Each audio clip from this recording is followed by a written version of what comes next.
Hi, my name is Kara Jacob-Slifka. I'm a medical officer and part of the CDC COVID-19 response in long-term care facilities. Today, we are going to talk about using personal protective equipment, or PPE, correctly for COVID-19. This is a part of the key COVID-19 prevention messages for frontline long-term care staff. Your health is important, and your residents need you to stay healthy. Personal protective equipment, or PPE, which includes items like gloves, gown, face mask, respirators, and eye protection like face shields and goggles, can help keep you safe from germs. But PPE must be used correctly, or it will not work to keep you safe. The virus causing COVID-19 spreads mainly from person to person when they cough, talk, or sneeze. But some people can spread the virus even without having symptoms. So you should wear a face mask while you are at work all of the time. This is called universal face mask use and provides what we call source control because the face mask prevents germs from your mouth and nose from spreading to other people when you talk, cough, or sneeze, which protects residents and other staff. CDC recommends the use of cloth face coverings for everyone who goes to public places for source control.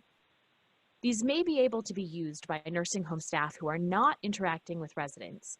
However, cloth face coverings are not considered personal protective equipment and should not be worn instead of a respirator or face mask if more than source control is required, like whenever you're caring for residents. What we have seen so far during the outbreak is that COVID-19 enters into long-term care facilities through the people who work there. You could spread germs to residents and patients without even knowing it. And face masks can protect you from germs by preventing germs from touching your mouth and nose. In order for your face mask to work, you have to wear your face mask the correct way. Do clean your hands before you put on and take off your face mask. Wear your face mask so that it completely covers your mouth and your nose. Remove the face mask, touching only the straps. And if you're reusing the mask, fold it in half with the outer part of the mask folded in, and store it in a paper bag or breathable container. Don't touch your face mask or your face. And make sure that you don't pull your mask down under your nose. Your nose must be covered by the face mask.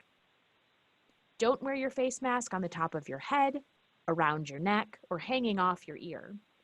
And don't store your mask on your arm or in your pocket.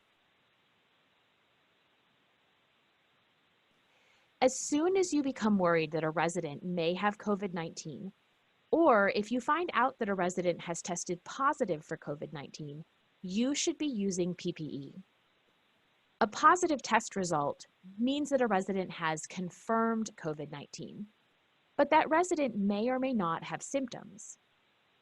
If you are taking care of a resident with a temperature of more than 100 degrees Fahrenheit or multiple temperatures of 99 degrees Fahrenheit, or has symptoms such as shortness of breath, a new or different cough, sore throat, or muscle aches, you should be using PPE because this resident might have COVID-19 or they are suspected to have COVID-19.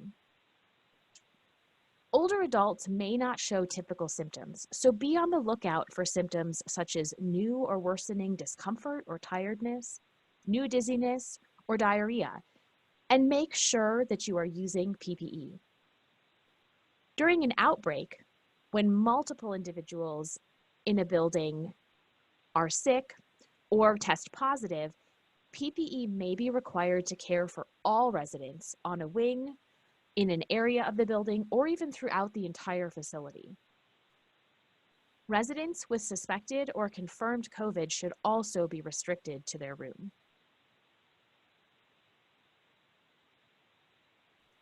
PPE for suspected or confirmed COVID-19, which as a reminder means that the resident either has a positive test for COVID-19 or has an elevated temperature or symptoms concerning for infection, or maybe in an area of the building where PPE is being used for all residents, includes face shield or goggles. Personal eyeglasses and contacts are not considered adequate eye protection. Goggles or a face shield that covers the front and the sides of the face should be used. An N95 or higher level respirator, if your facility has a respiratory protection program, fit-tested staff, and respirators, or a face mask, which is an acceptable alternative to N95 if N95 respirators are not available, a pair of gloves, and a gown.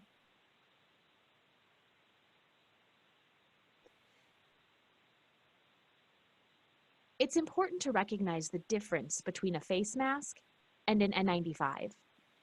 The face mask fits loosely over the face. An N95 respirator filters the air and provides a seal around the face, but must be fit tested prior to use.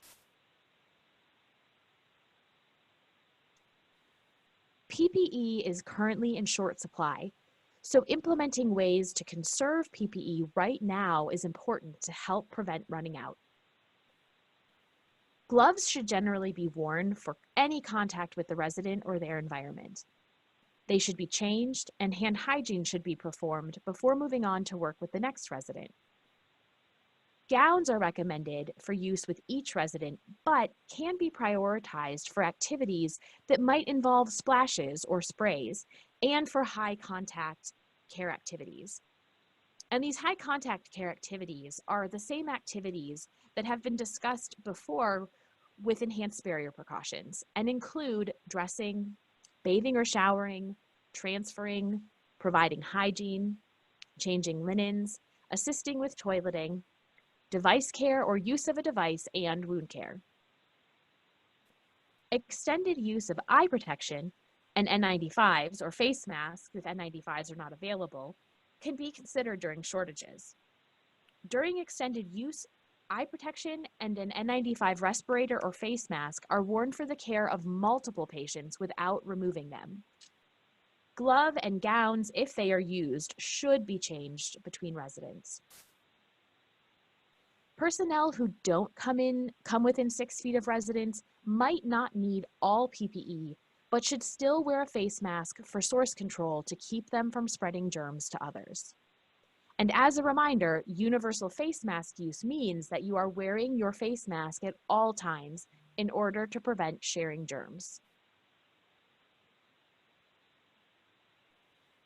The way that PPE is donned or put on is important.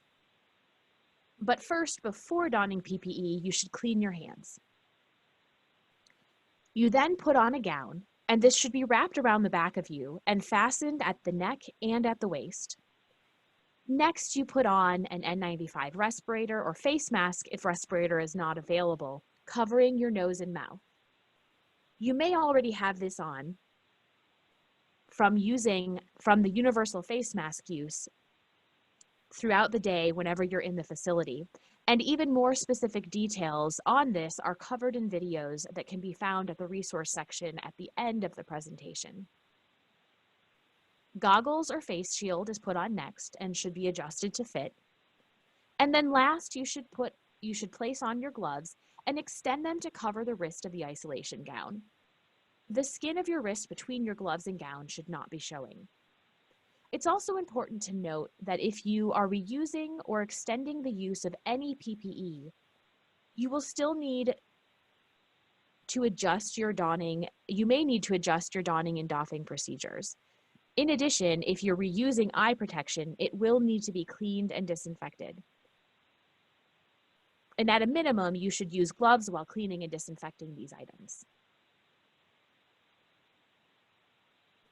For doffing or taking off PPE, first remove your gloves, using caution as the outside of the gloves is considered to be contaminated or have germs on it. One way to do this, as shown in the picture, is to use one of your gloved hands to grasp the palm area of the other gloved hand and peel off that first glove. Then while you're holding the glove, In your other gloved hand, slide the fingers of your hand that no longer has a glove on it under your remaining glove at the wrist and peel the second glove over the first glove.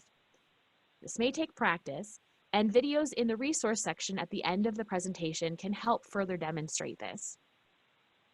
You next remove your gown, rolling the gown down, and dispose of it. At this point, you may be able to exit that area and perform hand hygiene. Then carefully remove your face shield or goggles, avoiding touching the front of the face shield or the goggles.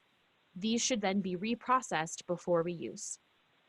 Next, remove the respirator or face mask unless you are practicing extended use, in which case you can continue to wear unless dampened or soiled. You would remove that respirator or face mask by grasping the straps behind your head and carefully pulling them over your head or over your ears. And avoid touching your face or the front of the respirator or mask, which is considered to have germs on it. And perform hand hygiene again. Donning and doffing PPE correctly is important in order to make sure that you are protecting yourself and avoiding contaminating yourself.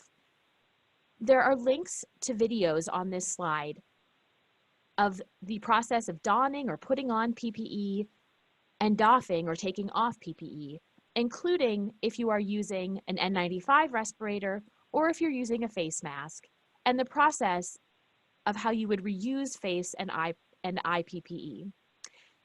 The CDC website also includes additional materials and posters that you can print and hang in your facility as a reminder.